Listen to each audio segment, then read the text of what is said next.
Good afternoon, traders. Russell Sandiford here for Easy Markets, your weekly market outlook. Just to tie off last week, it was really interesting to see gold finally hit that $1,300 target. It was also very interesting to see the sharp reversal as it did a U-turn back to 1,280, finishing the week around that level. Now, of course, on the same token, we saw dollar yen crunch lower from about 109.5 all the way down to 108.60. And then the news of Steve Bannon wanting to jump off the Trump team ship, dollar yen smashing down to 108.60 and then recovering again. So what does all of this mean? A lot of volatility came out of last week. The Trump instability definitely reigned supreme as the North Korean headlines actually did simmer down a little bit.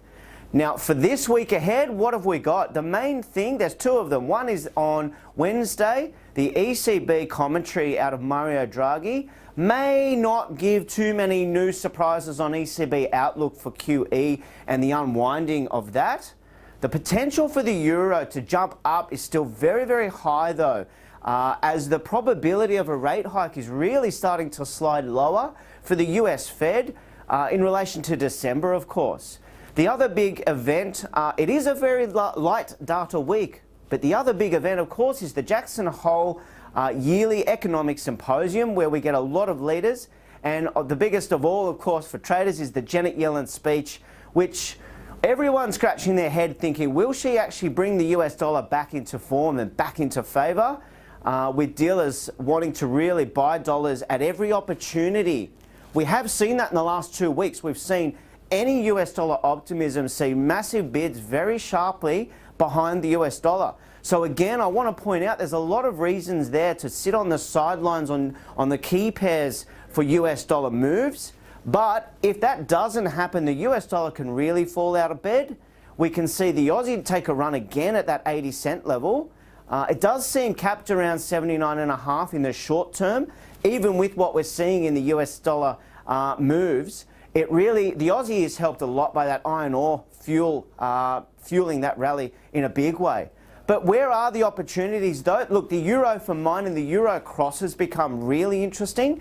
I like the euro yen long. That looks like an interesting way to play out the potential commentary that the market is hopefully and likely to take as euro positive.